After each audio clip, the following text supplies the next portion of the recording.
Bonjour à tous, je suis content de vous retrouver ce matin pour ce temps de conférence qui répondra à la célébration de la messe en fin de matinée. Donc c'est vrai que je suis l'évêque du diocèse de C, qui est ce diocèse qui correspond au département de l'Orne, et dans lequel il y a deux beaux sanctuaires, le sanctuaire de Montdijon, dans lequel vous êtes, et puis un sanctuaire qui est en train de se déployer, de développer, ce qui est le sanctuaire d'Alençon, où ont vécu les Élie Martin, les parents de Sainte-Thérèse, l'éducation où est née Sainte-Thérèse, où elle a été baptisée.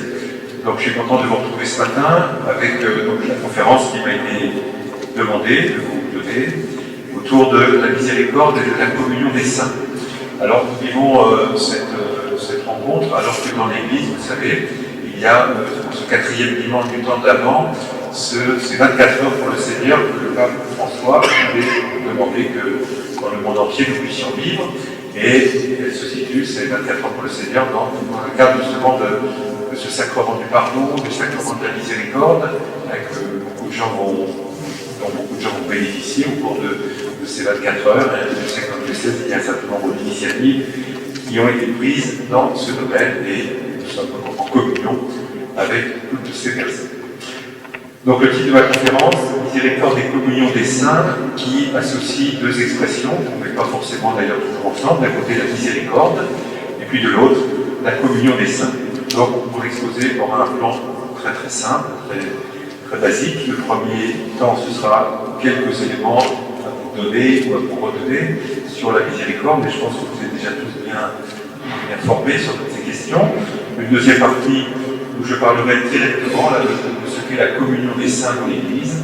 Et puis enfin, dans un troisième temps, comme conclusion, je poserai les liens entre les deux, donc la communion des saints et la miséricorde.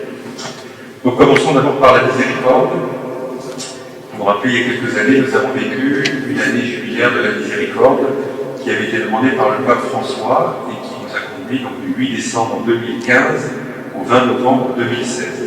Et à mes yeux, c'est vraiment pour toute l'Église un temps de grâce, un temps favorable où beaucoup de catholiques, de chrétiens se sont remis humblement devant la miséricorde du Seigneur. Pour rappeler le titre de cette année, Misericordes sicut Pater, miséricordieux comme le Père.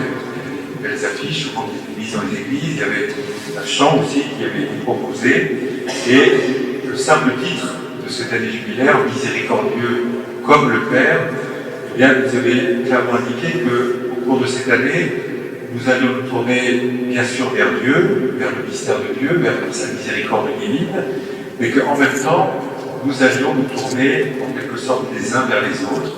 Et le pape nous avait rappelé l'existence, pour certains c'était une découverte, des œuvres de miséricorde, des œuvres corporelles et des œuvres spirituelles. Donc il y avait bien dans cette intuition du pape, qui évidemment reposait sur la parole de Dieu, cette double dimension, j'allais dire à la fois divine et humaine. Dimension divine, voilà, le pape voulait nous remettre devant cet immense mystère de la miséricorde de Dieu.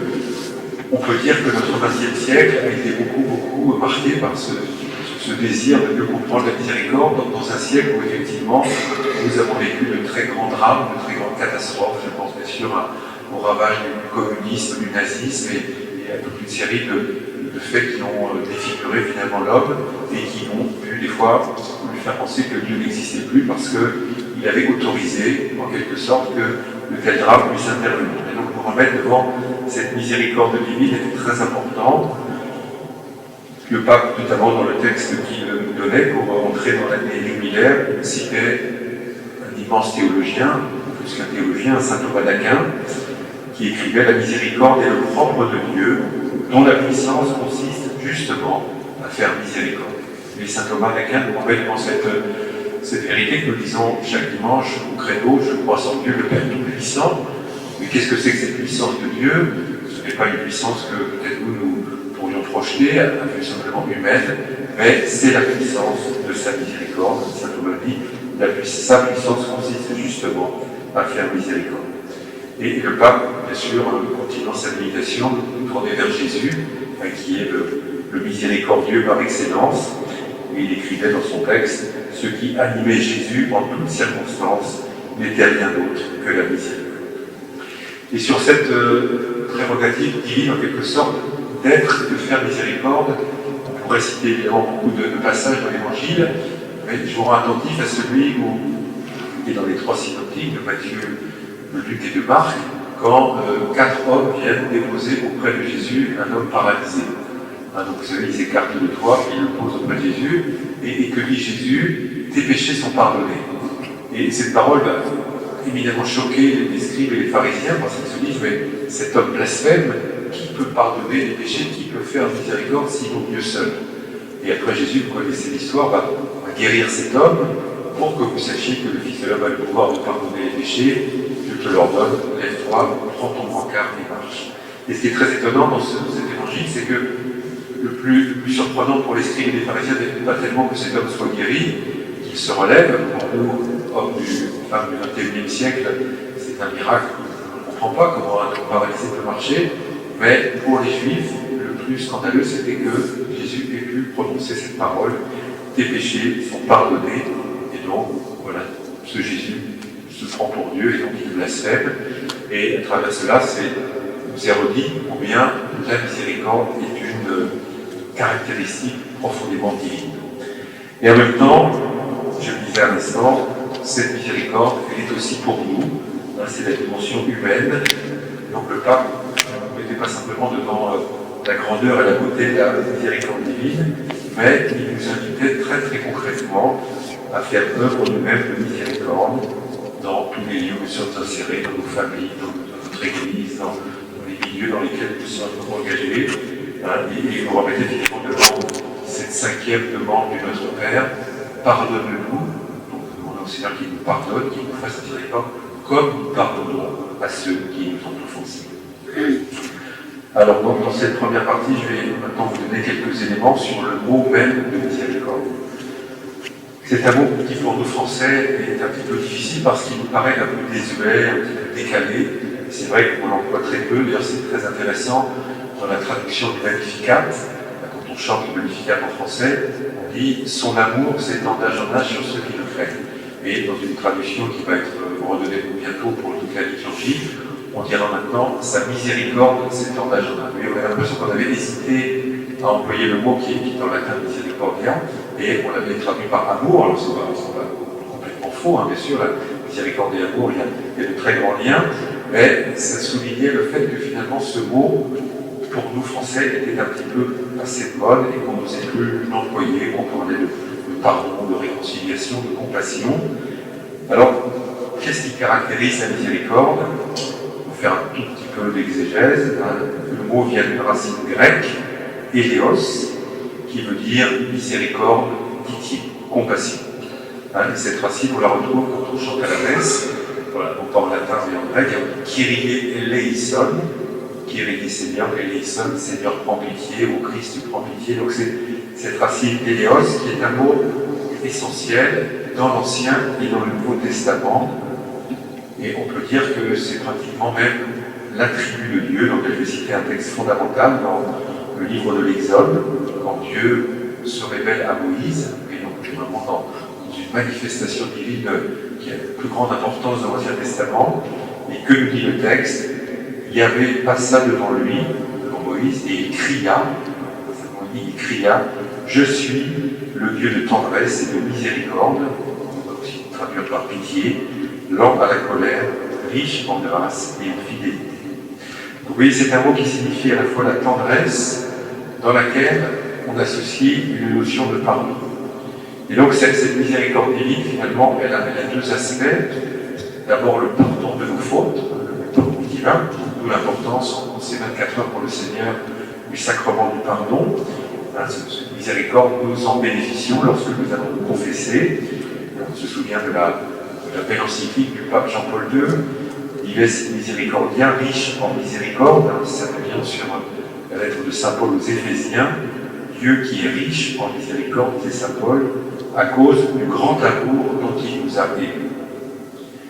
Et aussi, dans cette prérogative divine de la miséricorde, donc le pardon, mais aussi ce soutien, cette attention que Dieu porte à ceux qui sont dans la souffrance, qui sont abattus, qui sont dans des souffrances physiques, psychiques, morales, spirituelles, psychologiques. Ce qui nous donne d'ailleurs une autre façon de considérer le péché. Mais le péché, c'est pas simplement faire quelque chose qui est interdit, ne pas être en règle par rapport à un règlement qu'on aurait reçu, mais le péché profondément, c'est ce qui nous fait souffrir. Le pécheur, avant d'être un homme qui n'est pas en règle, c'est quelqu'un qui souffre. Et la miséricorde, c'est cet amour de Dieu qui va se pencher sur le pécheur, parce qu'il a péché, parce qu'il souffre, mais aussi sur celui qui est en difficulté. Et littéralement, dans certains textes d'ailleurs, dans les traductions du Nouveau Testament, au lieu de mettre miséricorde, on a cette formule qui est très juste, en parlant de Jésus, il est saisi aux entrailles, il est pris au plus profond de lui-même. Et en fait, pour traduire miséricordieux, on pourrait écrire, ce sont les cœurs qui sont attentifs à la misère. Dans miséricorde, il y a misère et il y a cœur. Quelqu'un de miséricordieux, il est attentif à la misère. Et donc c'est une immense bonne nouvelle que de dire notre Dieu, voilà, nous donnons toute notre foi, et bien c'est un Dieu attentif à notre misère, y compris, bien sûr, la misère de notre péché dont il vient nous parler. Et on vient de passage dans l'Évangile où Jésus est saisi de miséricorde, pris aux entrailles, saisi au plus profond de lui-même. Notamment, le passage le plus fameux, c'est quand Jésus voit des foules, ils sont comme des brebis sans berger, et on lui dit, le Seigneur est pris de miséricorde, et à ce moment-là, il continue à les enseigner. Il leur perd de multiplication des pains parce qu'il veut prendre soin d'eux. Vous voyez, on est dans une notion de péché, évidemment, mais on est aussi dans une attention à celui qui souffre. Et donc Jésus va être, par définition, l'homme de la miséricorde. Il va faire miséricorde sur la croix. Père, pardonne-leur, ils ne savent pas ce qu'ils font. Et pour nous, encore une fois, en pensant à ce XXe siècle qui était si tragique, eh bien, la compréhension de l'Église, à travers notamment les écrits de Sainte Faustine, a été de dire le Dieu qui est le nôtre, c'est ce Dieu qui prend soin de cette humanité souffrante, qui est miséricordieux. On se souvient du pape Saint Jean XXIII qui, en ouvrant le Concile Vatican II, avait eu cette belle expression: l'Église choisit de recourir au remède de la miséricorde plus qu'à celui de la sévérité. Et c'est vrai que quand on voit le monde aujourd'hui, eh bien humainement, on serait peut-être porté à entrer dans une grande colère, à être totalement découragé, en se disant mais il faut vraiment que le châtiment de Dieu tombe sur le monde. Eh bien, voilà, le châtiment de Dieu, c'est surtout qu'il veut nous donner sa miséricorde. Alors, ce qui n'empêche, qui n'enlève en rien la nécessité de se convertir, ce qui n'enlève en rien la détestation du péché et de tout ce qui est mauvais dans notre humanité et en nous. Mais par rapport à cela, nous essayons de nous retrouver devant ce grand mystère de la miséricorde divine. Donc l'Église, sans doute, a compris de mieux en mieux combien cette miséricorde, nous en sommes nous-mêmes déjà les bénéficiaires. Chacun d'entre nous doit se considérer comme un pécheur pardonné à qui Dieu a fait miséricorde. Et fort de ce pardon reçu, de cette miséricorde éprouvée, quand Dieu est venu prendre soin de nous dans nos difficultés, eh bien, nous sommes envoyés à partir en mission, quel que soit le type de mission, pour annoncer cette bonne nouvelle de la miséricorde divine. Et dans la situation ecclésiale qui est la nôtre, ces derniers temps, eh bien, nous voyons combien, effectivement, l'Église doit se tourner vers la miséricorde de Dieu. Voilà donc cette première partie de mon exposé, nous remettre devant la miséricorde de Dieu. Je vais dire maintenant un mot sur la communion des saints. Je pense que le Père Paul, tout à l'heure, vous en a déjà un petit peu parlé, puis dans le sanctuaire de Montligeon, vous allez le découvrir davantage, ce mystère de la communion des saints. C'est un des piliers de notre foi, et nous la professons chaque dimanche à la messe, je crois, c'est un symbole des apôtres, dans l'Esprit Saint, à la Sainte Église catholique, à la communion des saints, à la rémission du péché, à la résurrection de la chair et à la vie éternelle. C'est une réalité, voilà, nous devons toujours nous convaincre, évidemment, en parler avec une grande certitude, mais aussi avec beaucoup d'humilité, parce que dans un certain nombre de domaines, c'est une réalité qui nous échappe. Donc, pour le dire en un mot, la communion des saints, c'est le lien, c'est cette communion qui existe entre nous, les baptisés. Nous sommes en communion les êtres de communion. Et cette communion, elle se joue à différents degrés. D'abord, bien sûr, c'est la communion que nous avons avec Dieu. Nous sommes en communion avec le Saint par excellence, qui est Dieu. Je suis saint, on dira Dieu souvent dans l'Ancien Testament. Mais cette communion, elle intègre aussi l'unité et la communion que nous avons les uns envers les autres. Et dans ce domaine, sans doute l'exemple le plus éclairant, c'est celui de l'Eucharistie. J'y reviendrai tout à l'heure lorsque nous disons la messe. Je cite ici dans la lettre aux Corinthiens, 1er aux Corinthiens, chapitre 10, versets 7 à 17. Saint Paul parle aux chrétiens qui se réunissent pour célébrer l'Eucharistie. Il leur dit « La coupe de bénédiction que nous bénissons n'est-elle pas communion au sang de Christ ?» C'est la communion à Dieu. « Le pain que nous rompons n'est-il pas communion au corps du Christ ?» Et ensuite il conclut « Puisqu'il n'y a qu'un seul pain, la multitude que nous sommes est un seul corps, car nous avons tous part à un seul pain. » Voilà, je crois que c'est un des versets du Nouveau Testament qui est le plus explicite pour nous parler de la communion des saints, dans cette première dimension, une communion avec Dieu, une communion entre nous. Mais cette communion des saints, elle intègre aussi, et là nous entrons vraiment dans le charisme de ce sanctuaire de religion, la communion avec ceux qui nous ont quittés, qui ne sont plus là, qui sont partis vers la maison du Père. Donc, où sont-ils? Eh bien, la foi nous donne de croire qu'ils sont soit au ciel, soit au purgatoire, soit en enfer. Et nous savons qu'il y a cette communion avec eux, donc je vais y revenir. Et dans ce thème, il nous faut vraiment parler de communion et non pas de communication. Et nous ne cherchons pas à entrer en communication avec ceux qui nous ont quittés, mais dans la foi, nous sommes en communion avec eux. Donc pour approfondir cette vérité de la foi, je vais reprendre quelques éléments du catéchisme de l'Église catholique. De façon générale, c'est un bon réflexe que nous pouvons avoir lorsque nous nous posons une question, d'ouvrir le catéchisme parce qu'il nous donne, alors de façon qui est très ramassée, évidemment, il ne peut pas développer tous les points de la révélation, mais il nous donne des éléments vraiment essentiels. Alors on est dans les paragraphes, si vous avez l'occasion après d'y retourner, les paragraphes 946 à 962 du catéchisme de l'Église catholique, la profession de foi, et c'est la communion des saints. Donc je vais lire quelques petits paragraphes en les commentant. Le paragraphe 946, après avoir confessé la Sainte Église catholique, le symbole des apôtres ajoute la communion des saints. Je l'ai cité tout à l'heure. Cet article est d'une façon une explicitation du précédent. Qu'est-ce que l'Église, dit le catéchisme, sinon l'assemblée de tous les saints? La communion des saints, c'est précisément l'Église. Donc d'emblée, vous voyez, l'accent est mis sur cette réalité de l'Église, et ce, d'une façon très concrète et très actuelle. Vous voyez, ce matin, rassemblés dans la basilique, eh bien, nous sommes un signe de cette communion des saints. Et le texte va continuer en posant toujours des bases assez précises et concrètes, et en citant là aussi de nouveau saint Thomas d'Aquin. Puisque tous les croyants forment un seul corps, le bien des uns est communiqué aux autres. Il faut de la sorte croire qu'il existe une communion des biens dans l'Église, mais le membre le plus important est le Christ, puisqu'il est la tête.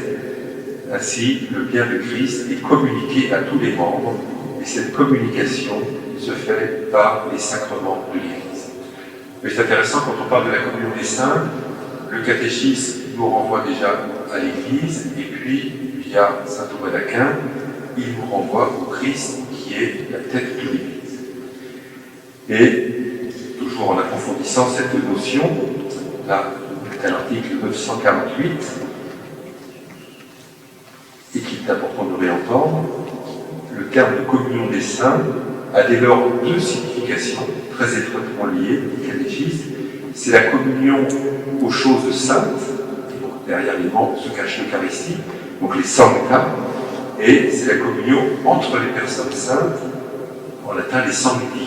Et donc ça donne cette formule que le catéchisme va citer en se référant à la liturgie orientale.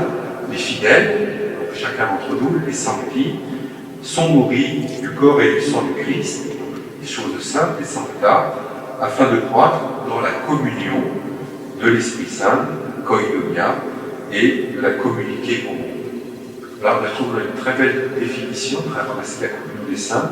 C'est la communion que chacun d'entre nous vivons avec Dieu, qui implique et génère une communion entre nous, qui fait cette unité, cette communion, et dans un but qui est de la communiquer au monde. Donc on est vraiment envoyé au mystère de l'Église, et qui nous fait comprendre que l'Église n'est pas simplement une association, hélas, peut-être beaucoup de chrétiens l'envisagent, en disant finalement, oui, j'appartiens à l'Église, c'est oui, d'une façon un petit peu large, un petit peu distanciée. Aujourd'hui, avec la crise que nous traversons, on voit des gens qui disent, voilà, je vais mettre un petit peu en retrait de l'Église, mais par contre, je vais garder la foi. Vous voyez, quand on dit ça, et on peut le comprendre, certaines personnes ont été très très blessées, des fois par l'Église, mais bien, on n'a pas bien compris ce que c'était que l'Église. Ce n'est pas une association extérieure qui, finalement, pourrait être, dont l'appartenance pourrait être facultative. Être chrétien, c'est être dans l'Église, mais dans le mystère de l'Église, le mystère de la communion des saints. Et cette compréhension de ce qu'est l'Église, bien progressivement, nous la vivons, parfois ça nous éprouve, parfois nous sommes purifiés, mais nous devons toujours essayer de progresser. Et cette communion des saints dans l'Église, elle va se jouer à différents niveaux. Et là, le catéchisme va citer un certain nombre d'éléments qui fait que nous comprenons pourquoi, nous pouvons dire que nous sommes dans la communion des saints. Alors il va citer notamment les actes des apôtres, cette première église qui se constitue. Dans la communauté primitive de Jérusalem, les disciples se montraient, on connaît bien le passage, et c'est dans l'acte 2, verset 42, ils étaient assidus à l'enseignement des apôtres, fidèles à la communion fraternelle, à la fraction du pain, donc à l'Eucharistie, et aux prières. Donc les chrétiens vivaient, Saint Paul dans ses lettres, il dit, je m'adresse à vous qui êtes les saints dans l'Église, à Éphèse, à Corinthe, ou dans toutes les lettres qu'il écrit. Eh bien, cette communion des saints, elle se vit dans l'enseignement, la fidélité à l'enseignement, la fraction du pain et les prières. Les premiers chrétiens sont effectivement, et je vais dire affectivement, en communion. Cette communion aussi, elle se joue dans le partage concret des biens. Et là, on retrouve l'idée de miséricorde, se pencher sur la misère des autres. Si on lit dans les Actes, chapitre 4, versets 34-35, aucun d'entre eux n'était dans l'indigence, car tous ceux qui étaient propriétaires de domaines ou de maisons les vendaient, et ils apportaient le montant de la vente pour le déposer aux pieds des apôtres, puis on le distribuait en fonction des besoins de chacun. Et quand on parle de communion des saints, pourquoi hésiter à aller jusque dans ce partage des biens qui caractérisait le premier chrétien. Et puis aussi, le texte du catéchisme, là c'est au paragraphe 250, réinsiste sur cette communion à travers les sacrements, dans les sacrements qui sont vraiment pour nous des lieux de rendez-vous essentiels avec Dieu et entre nous. Les sacrements unissent tous et les attachent à Jésus-Christ. La communion des saints, c'est la communion des sacrements. Et dans ce sacrement, bien sûr, une place essentielle à l'Eucharistie. C'est ce que dit le texte, ce dont convient mieux à l'Eucharistie qu'à tout autre, parce que c'est elle principalement qui consomme cette communion. Et c'est vrai que quand nous participons à la messe, eh bien, nous sommes en communion avec Dieu, qui nous enseigne dans sa parole, qui nous nourrit de son Eucharistie, du vrai pain descendu du ciel, mais nous sommes aussi dans une communion particulière les uns avec les autres. Et c'est le sens profond du geste de paix qu'on peut donner à la messe. Il y a des gens que ça agace un peu en disant, mais pourquoi se serrer la main à ce moment-là? Non, on ne se serre pas la main, on manifeste que la communion qu'on va vivre au corps du Christ dans quelques instants, eh bien, doit, de façon absolument impérative, se traduire par une communion que nous vivons les uns envers les autres. C'est un geste qui a une très grande profondeur. Alors, parfois il est mal fait, parfois les gens n'ont pas forcément très bien compris, du coup ça se transforme en un petit bonjour qui est un peu agaçant, c'est un petit bonjour avant les communies, c'est beaucoup plus profond que ça, mais j'aurais vraiment envie d'en souligner l'importance, parce que là on rentre de façon très concrète dans ce qu'est la communion des saints, avant d'aller communier au corps du Christ, je suis dans une certaine communion avec une personne qui est à côté de moi, que je connais peut-être pas d'ailleurs spécialement, qui n'est pas forcément mon ami, mais voilà, cette communion au corps du Christ me met en communion avec lui. On peut aussi parler, toujours dans la visibilité de l'Église, d'une communion des charismes. Chacun parmi nous a reçu des charismes, et l'Église ne peut vivre que si chacun fait fructifier le talent, le charisme qu'il a reçu. Et ça, c'est vraiment important, et sans doute que dans les années qui viennent dans l'Église, on va redécouvrir cela, que voilà, dans le peuple de Dieu, les charismes, les dons de l'Esprit ont été répandus, et que chacun, c'est une responsabilité de sa part, doit le mettre en œuvre pour que le corps du Christ vive la plénitude de sa mission et de ce qu'elle a reçu du Seigneur. Et ça aussi, c'est une dimension de la communion des saints. Voilà, on pourrait encore vous dire beaucoup d'autres choses, mais vous voyez que lorsque le catéchisme parle de la communion des saints, dans cette première partie, il nous indique cette communion entre nous qui se joue dans la charité, dans le partage, dans les charismes. Et la question, bien sûr, que chacun doit se poser, c'est comment moi, chrétien, dans la situation qui est la mienne, j'alimente, je favorise cette communion dans l'Église contre tous ceux que je rencontre. Ensuite, évidemment, le catéchisme aborde la question de la communion des saints, telle que peut-être nous l'entendons plus spontanément, à savoir ce lien entre le ciel et la terre. C'est la communion de l'Église, du ciel et de la terre. Donc ça nous renvoie encore une fois à ce mystère d'Église, qui n'est pas simplement l'Église visible que nous constituons, mais qui est l'Église qui existe depuis 2000 ans, qui nous précède et qui vit dans l'attente du retour du Christ. Alors nous connaissons bien cette distinction. L'Église a donc une partie visible. Voilà. Le milliard de catholiques qui vivent aujourd'hui en 2021, au XXIe siècle, en 2019, et une autre partie de l'Église bien plus nombreuse, qui est celle qui est en marche, en route vers le Père. Et cet ensemble, eh bien, c'est les saints du ciel et de la terre qui forment cette Église. Donc il y a en quelque sorte, il y a trois parties. Il y a l'Église qui est déjà au paradis, donc c'est les saints. Il y a ce qu'on appelle les âmes du purgatoire, voilà, et donc le sanctuaire de religion. Et puis, il y a l'Église terrestre que nous constituons. Et chacune a reçu une espèce de qualificatif. Donc il y a ce qu'on appelle l'Église militante, donc c'est nous. Voilà, le catéchisme en parle ainsi. Les uns continuent sur terre leur pèlerinage. Voilà, nous sommes en pèlerinage, nous sommes cette Église militante. Il y a l'Église souffrante, donc ça renvoie à la réalité du purgatoire. D'autres, ayant achevé leur vie, se purifient encore. Et puis, il y a ce qu'on appelle l'Église triomphante. D'autres sont dans la gloire, contemplant la pleine lumière, tel qu'il est, le Dieu un en trois personnes. Et tous, quelle que soit notre appartenance de l'Église militante, souffrante ou triomphante, eh bien, le texte dit, à des degrés divers et sous des formes diverses, communion dans la même charité, envers Dieu et envers le prochain. Donc cette communion, elle va dans deux sens. Elle va du haut en bas. Là, c'est la prière des saints pour nous, dont nous bénéficions. Et cette prière, le catéchisme en parle ainsi, dans le paragraphe 956, en parlant des saints, il ne cesse d'intercéder pour nous auprès du Père, offrant les mérites qu'ils ont acquis sur terre. Ainsi, leur sollicitude fraternelle est le plus grand secours pour nos infirmités. Voilà, nous sommes dans cette confiance que nous sommes portés par la prière des saints. Évidemment, la grande fête de la Toussaint, vous le faites célébrer chaque année avec beaucoup de faste et d'ampleur.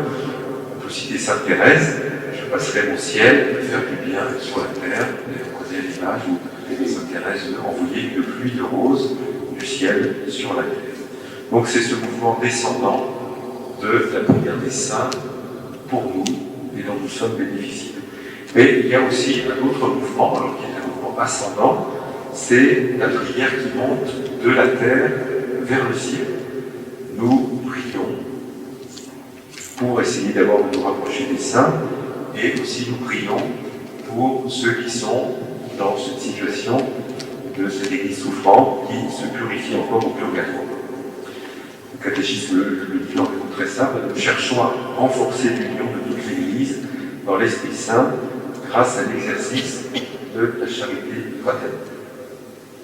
Et donc depuis l'origine, l'Église a demandé que nous prions pour nos frères et sœurs défunts. Je vous lis ici le paragraphe 958. L'Église, en ses membres qui cheminent sur terre, nous, a entouré de beaucoup de piété la mémoire des défunts dès les premiers temps du christianisme, en offrant ainsi pour eux ses suffrages, car la pensée de prier pour les morts afin qu'ils soient délivrés de leurs péchés est une pensée sainte et pieuse. Notre prière pour eux peut non seulement les aider, mais aussi rendre efficace leur intercession en notre faveur. Alors là, vraiment, on est dans l'intuition très profonde du Père Buguet, un fondateur de ce sanctuaire, qui voulait que ce soit ici un lieu de prière pour les défunts, notamment, on disait souvent, pour les âmes délaissées du purgatoire, mais qu'il y ait aussi cet échange qui se comprend encore une fois dans la communion des saints, que voilà, nous prions pour eux, mais aussi nous bénéficions de la prière de ceux qui sont dans la communion avec Dieu. Je vous cite simplement pour conclure cette deuxième partie, puis je vais prendre la troisième qui sera un peu comme conclusion. C'est, vous savez, dans le catéchisme de l'Église catholique, à la fin des paragraphes, j'ai souvent marqué en bref, ça synthétise tout ce qui a été dit. Nous croyons à la communion de tous les fidèles du Christ, de ceux qui sont pèlerins sur la terre, des défunts qui achèvent leur purification, des bienheureux du ciel. Tous ensemble, nous formons une seule Église, et nous croyons que dans cette communion, l'amour miséricordieux de Dieu et des saints est toujours à l'écoute de nos prières. Voilà, j'avance maintenant ma troisième partie, communion des saints donc et miséricorde. Voilà, donc je pense que vous avez bien perçu que effectivement la communion des saints est marquée de part en part par une dimension de miséricorde, et je vais la reprendre un peu en conclusion. Tout d'abord, si on s'en tient à ce que nous vivons entre nous dans l'Église militante que nous constituons, c'est vraiment quelque chose que je pense important de redire aujourd'hui. Si nous voulons entrer dans le mystère de la communion des saints, eh bien, commençons par le vivre déjà entre nous, dans des actes très concrets de miséricorde, de soutien, d'attention, de pardon, de réconciliation. C'est aujourd'hui dans l'Église une expression que vous avez souvent entendue, c'est ce qu'on appelle la diaconie, prendre soin les uns des autres. Et c'est vrai que le pape François, il y a quelques années, lors de l'année de la miséricorde, nous avait redonné la liste des œuvres de miséricorde, donc à la fois spirituelles et corporelles. Je vous les redis un peu pour mémoire, mais ça peut faire son chemin dans le cœur de chacun. Conseiller ceux qui sont dans le doute, enseigner les ignorants, avertir les pécheurs, consoler les affligés, pardonner les offenses, supporter patiemment les personnes ennuyeuses, prier Dieu pour les vivants et pour les morts. Voilà, on a là une série de choses très concrètes qu'on peut faire, et lorsqu'on fait ça, eh bien, on goûte quelque chose de la communion des saints. Et puis, à côté des œuvres spirituelles, le pape nous rappelait des œuvres corporelles de miséricorde, donc là qui s'appuie très directement sur le chapitre 25 de l'Évangile de Saint Matthieu, le jugement dernier: donner à manger aux affamés, donner à boire à ceux qui ont soif, vêtir ceux qui sont nus, accueillir les pèlerins, assister les malades, visiter les prisonniers, ensevelir les morts. Voilà, ce sont des actes aussi que nous pouvons mener dans ce désir d'entrer dès aujourd'hui, dès maintenant, très concrètement, dans la communion des saints. La deuxième dimension, c'est effectivement cette prière qui descend du ciel vers la terre, et que nous devons vraiment recevoir comme un signe de la miséricorde divine. Et donc c'est l'intercession des saints pour nous, dont nous bénéficions de la part de ceux qui sont déjà dans la gloire de Dieu. Donc c'est la prière de l'Église triomphante en faveur de l'Église militante. Et on peut vraiment se dire que c'est prière qui est empreinte de miséricorde, parce qu'elle vient de ceux qui sont déjà dans la béatitude et qui la souhaitent pour nous, et donc ils font pour nous œuvre de miséricorde. Autrement dit, ils ont déjà bénéficié en plénitude de la miséricorde divine, ils sont maintenant en pleine communion avec Dieu, et bien voilà, ils vont nous aider très concrètement en priant pour nous. Et pour nous, c'est vraiment une responsabilité. Alors évidemment, là j'évoque bien maintenant la grande fête de la Toussaint, qui, voilà, il ne faudrait pas qu'on pense au Saint que le 1er novembre. Et je vous invite tous, si vous êtes déjà sur ce chemin, et bien vraiment à connaître les saints, à les aimer, à les prier, à en faire des amis. Alors, nous bénéficions de leur prière, mais cette prière demande aussi notre réception, notre bonne volonté. Et ici, je voudrais citer un texte que l'on lit d'ailleurs au Bréviaire le 1er novembre, un texte de Saint Bernard, qui, je trouve, explique très bien ce qu'est la communion des saints dans ce sens d'une intercession miséricordieuse qu'ils ont à notre égard. Je lis ici Saint Bernard: de nos honneurs, les saints n'ont pas besoin, et rien dans notre culte ne peut leur être utile. Si nous vénérons leur mémoire, ce n'est pas nous que cela apporte, c'est pour nous que cela apporte et non pour eux. Le premier désir, dit Saint Bernard, que la mémoire des saints éveille et stimule en nous réjouir dans leur communion, cette Église des premiers-nés qui nous attend, qui nous désire et qui nous espère. Désirons ceux qui nous désirent, courons vers ceux qui nous attendent. Il nous faut chercher avec le plus grand soin l'aide et la prière des saints, afin que leur intercession nous obtienne, et qui demeure hors de nos propres possibilités. Saint Bernard conclut: les saints nous sont donnés par l'Église pour nous aider, pour nous stimuler, pour nous encourager.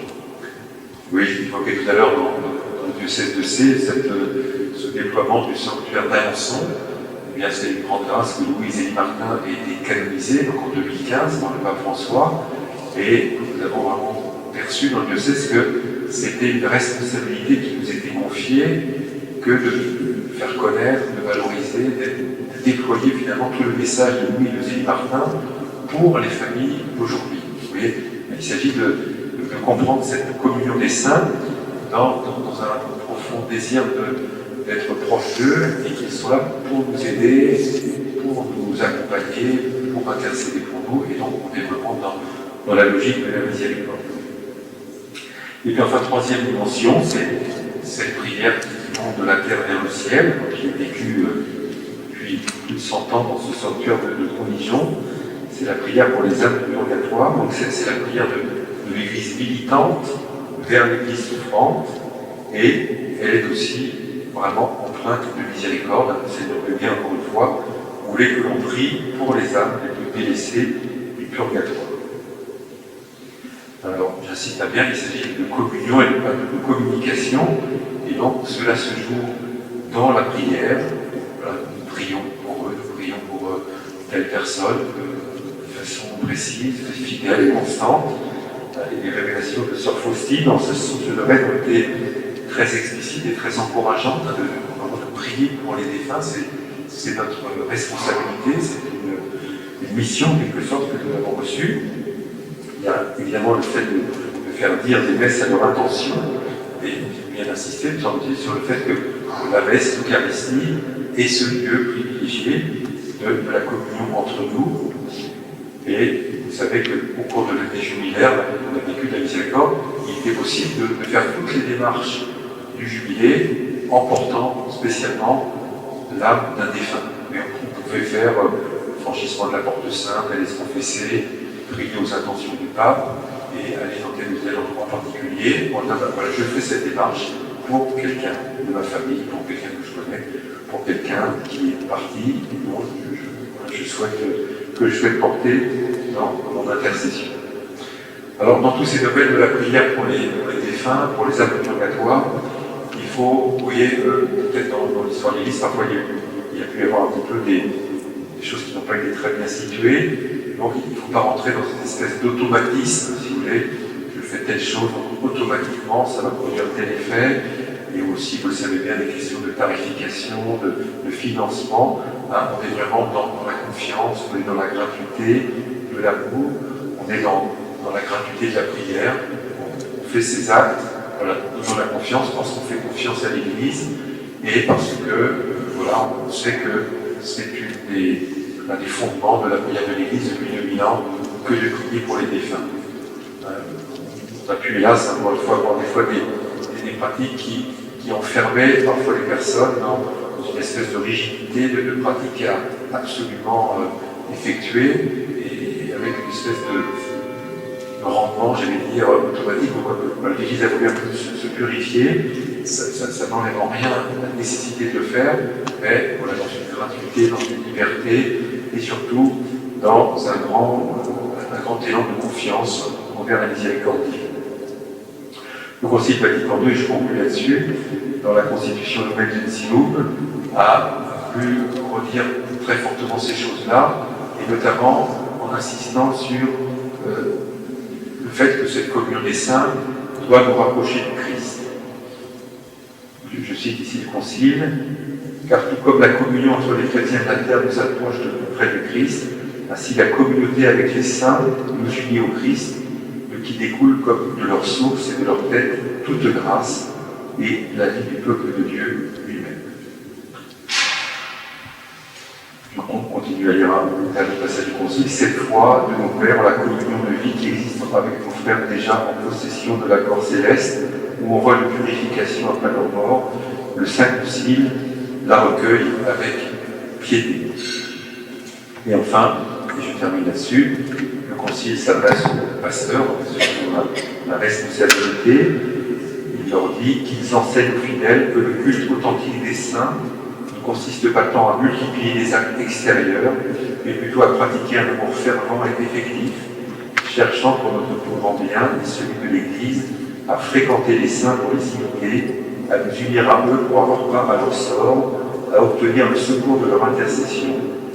Par ailleurs, vous montrez aux fidèles que la fréquentation des habitants du ciel, si elle est conçue selon la pleine lumière de la foi, bien loin de diminuer le culte d'adoration rendu à Dieu le Père par le Christ dans l'Esprit, l'enrichit, au contraire, généreusement. Autrement dit, si on a bien compris ce qu'est la communion des saints, eh bien, on va se rapprocher du Christ, de son Église et de la communion que nous avons les uns envers les autres.